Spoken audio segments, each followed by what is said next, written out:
Welcome to steno dictation. Dictation 5 second बाद शुरू होगा। स्टार्ट।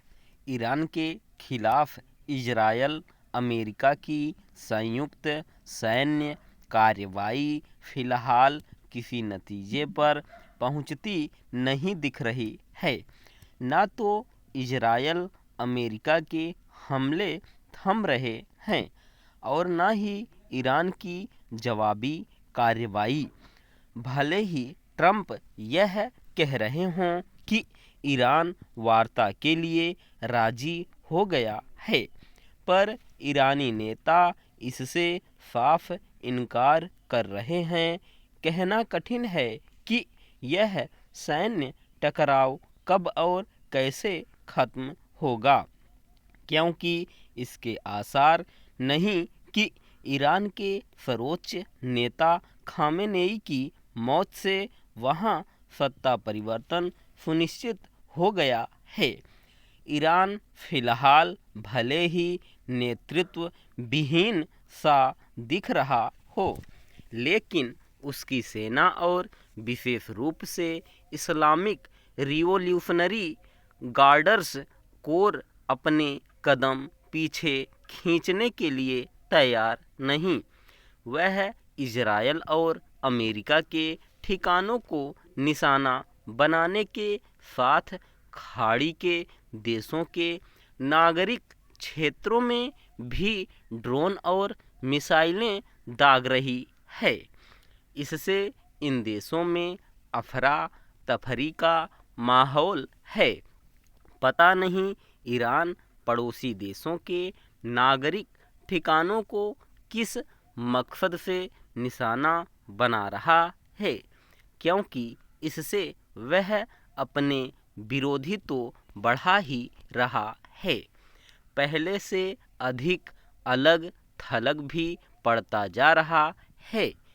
ईरान जिस तरह ऊर्जा आपूर्ति के मार्गों और विशेष रूप से होर्मुज जलमार्ग के लिए खतरे पैदा कर रहा है, उससे तेल और गैस की आपूर्ति पर असर पड़ना शुरू हो गया है। यह समुद्री जलमार्ग लगभग 25% तेल और 30% LNG आपूर्ति का रास्ता है, जो इसे वैश्विक ऊर्जा सुरक्षा के लिए अत्यंत महत्वपूर्ण बनाता है। इस जलमार्ग के बाधित होने का मतलब है तेल और गैस के दाम बढ़ना और एशिया, यूरोप समेत दुनिया के अन्य हिस्सों की अर्थव्यवस्था प्रभावित होना। यह ध्यान रहे कि तेल के दाम बढ़ने शुरू हो गए हैं। यदि वे इसी तरह बढ़ते रहे तो पहले से ही अनिश्चितता से गुजर रही विश्व अर्थव्यवस्था का संकट और बढ़ जाएगा। इसके लिए अमेरिकी राष्ट्रपति ट्रंप ही जिम्मेदार होंगे, क्योंकि यह एक तथ्य है कि इजरायल अमेरिका की सहमति और सहायता के बिना ईरान पर हमला बोलने की स्थिति में नहीं था।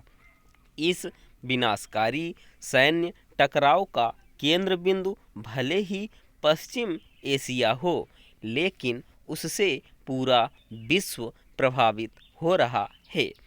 कठिनाई यह है कि कोई भी बीच बचाव करने की स्थिति में नहीं। यह सैन्य संघर्ष जितनी जल्दी थमे, उतना ही पश्चिम एशिया समेत विश्व के लिए अच्छा, लेकिन इसकी सूरत तब बनेगी जब दोनों पक्ष यह समझेंगे कि वे अपनी ही नहीं चला सकते। ईरान भले ही इजरायल अमेरिका को सबक सिखाने का दम भर रहा हो, लेकिन वह इन दोनों देशों की सैन्य शक्ति का लंबे समय तक सामना करने की स्थिति में नहीं। इसी तरह अमेरिका और इजरायल के लिए यह आसान नहीं कि वे ईरान में आनन फानन सत्ता परिवर्तन कर सकें। स्टॉप।